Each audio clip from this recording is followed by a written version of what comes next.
Kim 7 tentang satu pertempuran di mana real life story dan kisah yang benar yang telah terjadi, sejarah menyatakan di mana sungguh-sungguh waktu itu dalam peperangan bagaimana Tuhan menyelamatkan umat Israel pada masa itu di dalam pertempuran.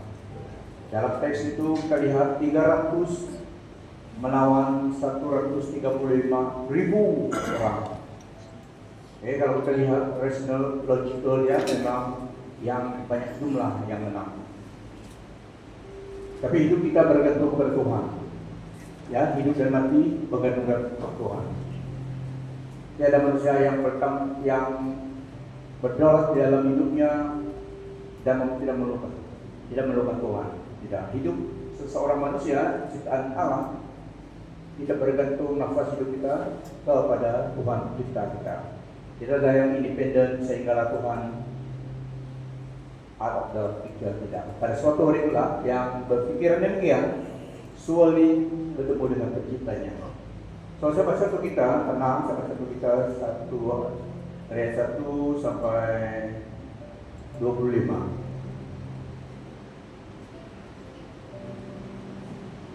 Wira Gideon. Maka Yerubbaal, yaitu Gideon dan kesemua orang yang menyertainya bangun pagi-pagi, lalu mereka berkemah di sisi mata air Harod. Manakala orang Midian, pemuda Midianite, berkemah di lembah dekat bukit Mor di utara tempat itu.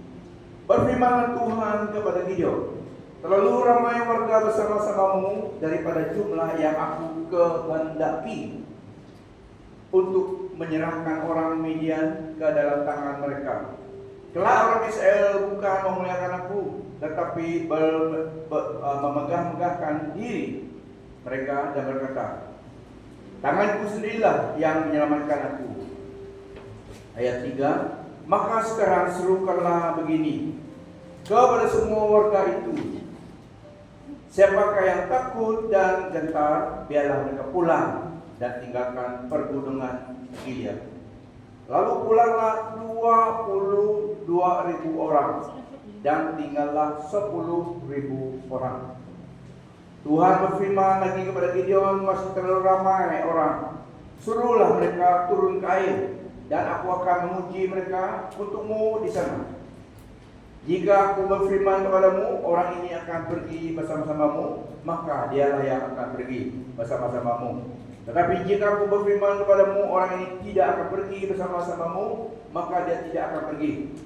Gideon pun menyuruh ke semua warga itu turun ke air. Dan berfirmanlah Tuhan kepadanya, kumpulkan sesiapa yang menghirup air dengan menjilatnya seperti anjing, dan juga kumpulkan semua orang yang berlutut untuk minum. Jumlah orang yang menghirup air disaut dengan tangan dan dibawa ke mulut mereka ialah 300 orang, manakala kesemua yang lain berlutut untuk minum air. Lalu berfirmanlah Tuhan kepada Gideon, aku akan selamatkan kamu dengan 300 orang yang menghirup itu, dan ke dalam tangan kamu akan aku serahkan orang Midianite itu. Jadi biarkanlah semua warga yang lain itu pulang ke kediaman masing-masing. Warga 300 orang itu mengambil bekal dan sekakala, dan Gideon menyuruh semua orang Israel selebihnya untuk pulang ke kemah masing-masing. Tapi warga 300 orang itu dikekalkan bersama-samanya pada hari itu. Adapun perkemahan orang Midianite terletak di lembah di bawah tempat dia berada. Pada malam itu berfirmanlah Tuhan kepadanya, bangunlah, turunlah menyerbu perkemahan mereka yang telah aku serahkan ke dalam tanganmu. Tetapi jika engkau takut untuk turun menyerbu, turunlah bersama-sama hambamu Pura ke perkemahan mereka. Janganlah engkau apa yang dikatakan mereka. Kemudian engkau akan mendapat keberanian untuk turun menyerbu perkemahan itu. Lalu turunlah dia bersama-sama Pura hambanya ke kota Karab perkemahan itu. Orang Midianite dan orang Amalekite dan semua orang dari sebelah timur itu bergelimpangan di lembah itu, seperti belalang yang berkerumun, dan unta ini tema ya, unta mereka tidak terhitung seperti pasir di tepi laut. Tidak dapat terhitung, maksudnya tidak dapat terhitung seperti pasir di tepi laut. Ketika Gideon sampai di situ, kebetulan seseorang sedang menceritakan mimpinya kepada temannya. Sebenarnya mimpi itu pesan kepada Gideon. Katanya, aku bermimpi bahwa ada sekeping roti bali menggolok masuk ke perkemahan orang Midianite, lalu melanggar, menterbalikkan dan meneranapkan kemah itu. Temannya itu jawab, itu tidak lain daripada pedang Gideon anak Yoas, orang Israel itu. Allah telah menyerahkan orang Midianite dan seluruh perkemahan ini ke dalam tangannya. Segeralah sesudah Gideon mendengar mimpi itu diceritakan dengan maknanya, sujud dan menyembah Allah. Kemudian dia kembali ke perkemahan orang Israel lalu berkata, bangunlah, karena Tuhan telah menyerahkan perkemahan orang Midianite ke dalam tanganmu. Maka dia membagikan 300 orang itu kepada 3 pasukan, dan kepada tangan mereka semua diberikan sangkakala dan buyung kosong dengan jamu di dalamnya, lampu di dalamnya. Dia berkata kepada mereka, perhatikanlah aku dan ikut seperti yang aku lakukan. Apabila aku tiba di ujung perkemahan itu, kamu mesti melakukan seperti yang aku lakukan. Ini muak ya. Apabila aku dan semua anggota pasukanku meniup sangkakala, kamu juga mesti meniup sangkakala di keliling perkemahan itu. Dia berseru, demi Tuhan dan demi Gideon. Lalu Gideon dan pasukan 100 orang tiba di ujung perkemahan itu pada permulaan giliran kawalan malam pertukaran gaib. Ketika para pengawal baru saja ditempatkan. Lalu mereka meniup sangkakala sambil memecahkan buyung di tangan mereka. Ketiga pasukan itu pun meniup sangkakala dan memecahkan buyung. Mereka memegang obor di tangan kiri dan sangkakala di kanan, tangan kanan untuk meniup lalu berseru, pedang demi Tuhan dan demi Gideon. Setiap warga berdiri di tempat masing-masing di sekeliling perkemahan itu. Kacau bilaulah seluruh tentera musuh yang berteriak-teriak dan berteriak melarikan diri. Apabila kesemua 300 orang itu meniup sangkakala di perkemahan itu, Tuhan membuat tentera musuh berlawan sesama sendiri. Ini baru baru. Tuhan membuat tentera musuh berlawan sesama sendiri. Lantas lari tentera musuh sampai ke Sita ke arah Gerara hingga pinggir Abel Mehola di Tabat. Kemudian dikerahkanlah orang Israel dari suku Naftali dan suku Asher serta seluruh suku Manasye untuk mengejar orang Midianite itu. Gideon turun mengutus orang ke seluruh pegunungan Efraim dengan pesanan, turunlah menentang orang Midianite dan kuasailah semua batang air sampai Batu-bara dan Sungai Yordan. Dengan itu semua orang Efraim dikerahkan, lalu mereka menguasai semua batang air sampai ke Batu-bara dan juga Sungai Yordan. Mereka juga berjaya menawan 2 orang raja Midianite, yaitu Oreb dan Jab. Oreb dibunuh di banduan Oreb dan Jab dibunuh di tempat pemerah anggur Jab. Mereka mengejar orang Midian dan membawa kepada Oreb, kepala Oreb dan kepala Jab kepada Gideon di seberang Sungai Yordan. Kepala dulu sebagai trofi. Nah, ini kisah sengaja Tuhan lakukan untuk kemuliaan Dia. Mula-mula mereka ramai, tapi tidak ada perlu ramai orang untuk melawan musuh, di mana kemuliaan Tuhan akan dinyatakan.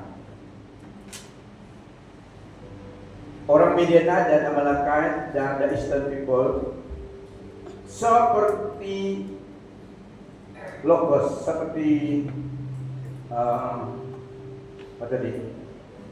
Belalang, seperti belalang, terlalu ramai.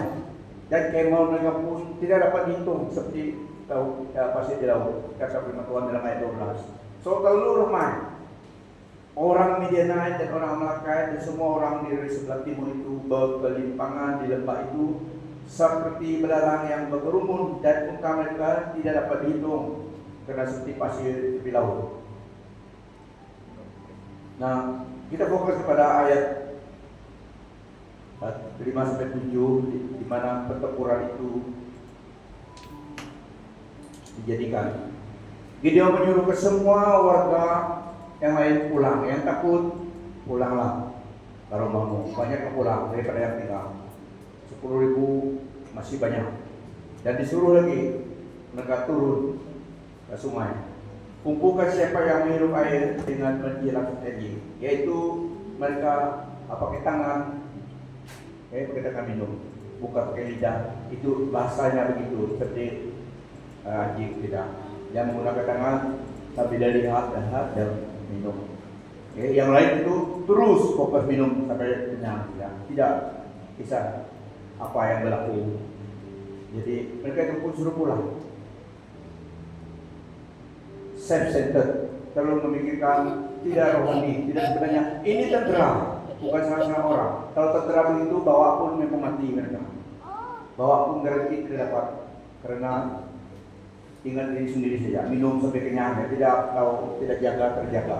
Padahal mereka adalah tentera. So mereka juga disuruh pulang. Kalau dalam perahu, buat perahu tidak ada guna. Ya, so suruh pulang saja. Cukup 300 orang yang dipilih mentang 135.000 orang Amalekite dan Midianite pada hari itu. Nah, kita lihat diberi dalam 2 kumpulan. Yang minum tadi ambil air guna tangan sambil lihat-lihat, dan satu grup terus minum. Tidak kisah apa-apa yang berlaku, ingat diri sendiri saya nggak kenyang. So mereka pulang. Kita lihat yang pertama adalah Tuhan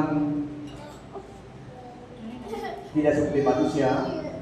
Dia sumber segala-galanya, tidak memerlukan kekuatan manusia untuk mengalami musuhnya.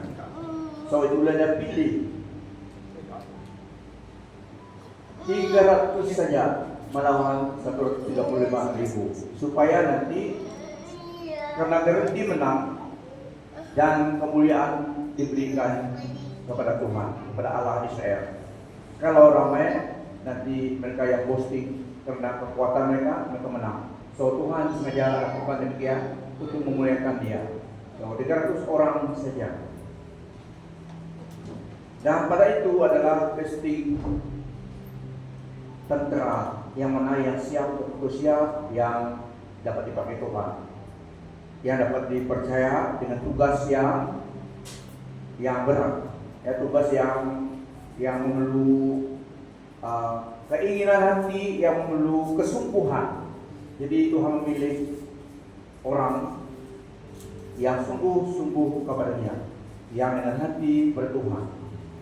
Antara 1.000 orang itu dan memilih secara demikian, yang mementing Tuhan, yang mengasihi Tuhan daripada orang yang hanya mementing dunia dan dirinya sendiri saja.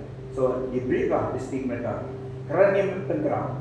So kalau kita fokus dalam konteks kita orang Kristen, demikian juga Tuhan memilih buat pilihan demikian, yang hatinya sungguh kepada Tuhan dapat diberi kepercayaan, karena ini kepercayaan yang sangat perlu accountability dan kesungguhan menentang musuh. Jadi Tuhan tidak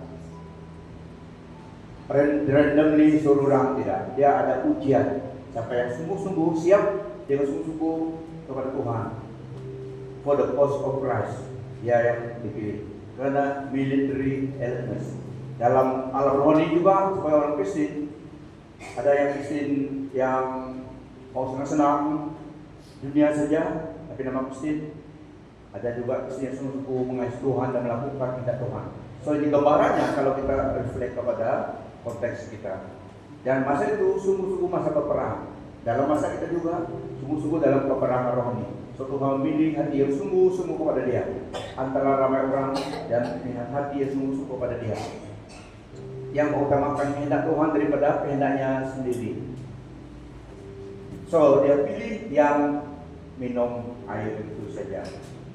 Dia mau umatnya yang alert, yang mengasihi Dia dan mengasihi the things of God rather than the things of the world. So ada divine selection terjadi. Karena after all Tuhan yang memberi kemenangan. Dia yang memampukan, Dia yang memberi kemenangan. Pada kita hari ini juga kemenangan kita daripada Dia, bukan karena kita, tapi karena Dia. So dia lihat itu sebagai ujian untuk memilih umat Israel tentera. Ini tentera yang dapat dipercayai, yang supaya setia nanti ikut cara Tuhan melakukan peperangan, dan hati yang memang sungguh kepada Tuhan, tidak distract dengan keadaan di sekitarnya. In God's economy, a small obedient and alert group is more effective than a large distracted crowd. Okay, yang demi orang yang fokus pada rencana Tuhan, mandat Tuhan. Karena ini satu kepercayaan yang diberi, so kepada vessel yang sungguh dapat dipercayakan, supaya vessel ini nanti mengalami kemenangan. Beri kemuliaan kepada Tuhan, beri kemuliaan kepada Tuhan, kepada Tuhan, bukan kepada renang saya, tapi karena Tuhan. Okay, so Tuhan lihat hati tentera itu, seperti juga pada hari ini. Tuhan mencari orang yang setia, mengasihinya, tidak semestinya orang ternama di muka umum, tapi hati yang sungguh pada Tuhan. Nah, saudara-saudari, apabila kita menghadapi situasi atau keadaan dalam hidup kita yang sangat sukar, yang beyond our capabilities to handle, pandanglah kepada Tuhan. Dia sanggup menolong kita, Dia mampu dan tidak terbatas dalam segalanya, dan Dia setia.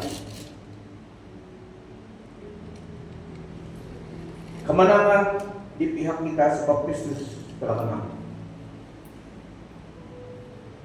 Kemenangan kita adalah dalam Kristus. Firman Tuhan katakan, the Lord will fight for us. Kemenangan mengalahkan musuh kita yang terlalu ramai, terlalu berat. Kemenangan sudah garanti di pihak kita karena Tuhan yang berperang. So kita harus mengandalkan Tuhan. Nabi Elisa dan dengan sahabatnya pada suatu ketika, rumah mereka dikelilingi oleh musuh, surrounded by the enemy, the Midianite juga. Beribu-ribu sahabatnya lihat, buka tingkap, lihat, musuh di semua keliling mereka. Gementar dia dari pun kepada Elisa.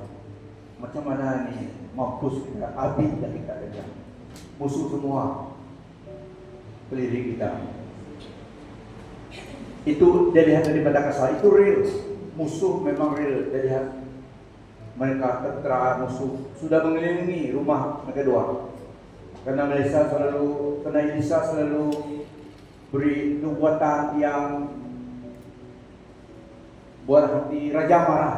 Tapi itu dari Tuhan, pesan daripada Tuhan. Dia tidak mengubah banyak. Dia beri segala pesan itu tidak menyenangkan hati raja, dan raja tidak senang dengan Elisa. Cari dia untuk dibunuh. Semua dan membuat tidak ada yang senang-senang, tapi digenapi semua yang raja tidak senang. So pada hari itu disuruhnya tenteranya mengepung rumah Elisa. Dan sahabatnya itu dengan suara orang di luar, ada kuda, dan dibuka tingkap melihat, kelilingi, gemetar tak kuda, berlari dari kepada Elisa. Bos, ada musuh di luar, macam mana di luar? Tapi Elisa kata kepada dia, jangan takut, yang berpihak kita lebih besar daripada yang berpihak musuh kita. Tapi yang bisa dilihat dengan mata kasar dia adalah manusia besar, musuh banyak. Jadi saya berdoa, Tuhan bukakan mata dia supaya dapat melihat di alam ini. So dua alam ini terjadi dalam hidup kita. Tuhan buka mata sahabat ini, dia lihat, wow, betul-betul yang kata Nabi Elisa itu, yang dengan kita lebih besar daripada yang dengan mereka. Sekali Tuhan membuka mata dia dan lihat, yang berpihak mereka adalah tentara berkuda dan fire, fiery army berkeliling. Tidak, dia akan takut sudah. Dan ada timur, walaupun musuh berkuda ramai-ramai, tapi yang dengan mereka laksa-laksa dengan horseless fire juga. So, Tuhan berserta. Jadi dalam CCTV tadi itu memang real. Dalam dunia kita dua living is duo, the physical and the spiritual. In real life sekarang ini kita sedang hidup di dalam dua realm, dua alam nyata dan alam tidak dapat dilihat oleh mata kasar kita. Tapi real, itu yang tepat, ini sementara. That's why kita ikut Tuhan, because the best is yet to come. Amen. So kemenangan di pihak kita karena Yesus telah menang. Waktu Musa memimpin umat Israel, ini real life story. Mungkin musuh tidak senang dengan cerita ini, tapi di dalam sejarah, dalam buku arkeologi, buku teks, historical proof ada, historical background, biblical konteks pun ada. Tapi ada juga yang nyata karena itu real di dunia ini. Nabi Musa memimpin mereka pada satu ketika itu, kita tahu cerita itu, tapi seorang nih dia sampai ke tempat lautan. Kalau lautan perlu kapal. Mau berenang ke dapat, menyerang lautan perlu kapal. Pada masa itu teriak mereka orang umat Israel karena ketakutan. Sudah berapa tahun menjadi captivity di dalam Egypt. Pada hari itu diberi kebebasan, tapi di tempat itu lihat lautan di depan, musuh di belakang berkereta berceok. Teriak mereka ketakutan. Ini real life story, pengalaman yang nyata. So kadang-kadang situasi hidup kita, jika demikian kita harus pandang pada Tuhan. Musa pun susah karena dia lihat memang lautan di depan, lihat memang musuh di belakang. Dia tahu masih ada Tuhan, pertolongan Tuhan. Dia pergi berdoa kepada Tuhan. Tuhan bilang, apa yang ada dalam tanganmu? Tongkat. Gunakan itu. Dengan itu tongkat, sign of authority yang Allah berikan kepada dia, menentang semua halangan. Jadi ada instruction of God. Dia suruh angkat ke atas lautan itu, supaya buka jalan. Tiada halangan. Musa ikut, karena hati Musa melekat kepada Tuhan, apa yang Tuhan suruh dia ikut. Istri Musa, tahu kamu istri Musa? Bukan orang Israel, orang hitam manis. Orang bukan keturunan Israel, istri dia. Siapa nama dia? Ada dengan kita, tapi ini orang kaya ya. Ini putih. Yang istri Musa dulu tuh hitam dia, bukan Indian tapi orang Midianite, orang Amalekita, orang bukan Israel. Tapi Tuhan juga izinkan Musa kawin dia. Musa melanggar sedikit itu sebenarnya, tapi Nabi Allah spesial dengan Tuhan marah Aaron dan Miriam pada suatu ketika karena ada kawin orang tidak sebangsa. Marah, jadi mereka coba menghakimi dia. Apa kata Tuhan? Tuhan membela Musa. Dia yang melawan Aaron dan Miriam. Berani kamu mencemooh hambaku. Minta maaf. Tangan Aaron jadi leprosi pada hari itu. Musa berdoa. Semua mistake, tapi Tuhan guna dia. Sudah fall in love with you. Banyak orang saya, tapi Musa pilih dia. Orang bangsa asing. Tapi itu dalam rencana Tuhan juga. So pada hari itu Musa hulukan Allah itu, sehinggalah lautan terberawak, lautan tidak terlambat. Terlalu berlalu, karena mereka ini harus jalan atas harus jalan di atas tanah, so harus buka jalan. At the command of God, the road of God set out, lautan di gue, so mereka jalan melalui sehingga seberang. Real life ini sudah mereka sampai seberang. Orang Egyptian datang cepat, mereka pakai kuda. Mereka jalan kaki, orang Israel berapa ribu, satu nenek, cucu semua jalan, ayam, keledai, domba jalan, dipukul baru dapat jalan. Cepat, ada yang dipukul karena lambat. Orang 3 orang pakai kuda dapat datang, jadi ketakutan, real. So buatlah orang yang leaders itu cepat. Memang itu ceritanya, memang dia real. Diangkatlah yang tidak dapat tuh bawa tolong itu pekerjaan leaders antara mereka supaya cepat. Mereka pun tidak mau ditangkap. Tapi mereka juga sudah masuk dalam lautan itu, gunakan jalan raya itu. Masih nampak orang Israel di situ, karena mereka pakai kuda. Berdoyong mereka itu, ada yang pikul mereka. Apa hal itu? Jalan sini sudah. Bawa, mau tinggal umat Israel, semua bawa. Mungkin mereka tidak ada ayam, kan? Ada tapi dalam kandang. Kalau anjing laju, yang binatang soslo itu, mereka semua tidak ada yang tinggal, bawa semua. Cuncun mau sampai sana, mereka sudah masuk juga dalam lautan, tengah-tengah lautan. Tapi sudah ujung sana. So just as they all naik atas tanah tinggi, Musa turun lagi sekali lautan. Sejarah menyatakan mereka menemukan chariot di bawah lautan itu. So ini cerita benar. Itu perbuatan Allah. Dan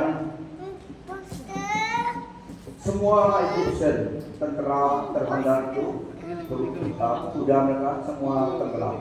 Itu adalah perbuatan Tuhan Allah kita yang disembah dalam New Testament, Yesus Kristus.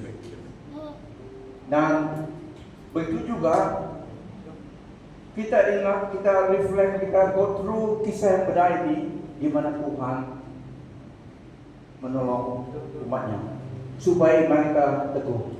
Karena ada masa situasi dalam hidup kita melalui jalan yang sangat susah, yang sangat sukar. Jadi pertolongan kita kepada manusia tidak jadi, tapi hanya kepada Tuhan. So pandanglah kepada Tuhan. Dalam Roma 8 ayat 1 sampai 2 dan seterusnya, ini adalah untuk kita. Pada Old Testament dulu, ini adalah real life pengalaman orang Israel. So dalam Roma 8, demikianlah sekarang tidak ada penghukuman bagi mereka yang ada di dalam Kristus Yesus. Rahasianya harus kita ada dalam Yesus Kristus. Ini adalah dalam New Testament untuk kita. Demikianlah sekarang tidak ada penghukuman bagi mereka yang ada di dalam Kristus Yesus. Roh yang memberi hidup telah memerdekakan kamu dalam Kristus dari hukum dosa dan hukum maut. Sebab itu, apakah yang akan kita katakan tentang semuanya itu? Jika Allah di pihak kita, siapakah yang akan melawan kita? Dia yang tidak menyayangkan anaknya sendiri, tetapi yang menyerahkannya bagi kita semua. Bagaimanakah mungkin Dia tidak mengaruniakan segala sesuatu kepada kita bersama-sama dengan Dia? Siapakah yang akan menggugat orang-orang pilihan Allah?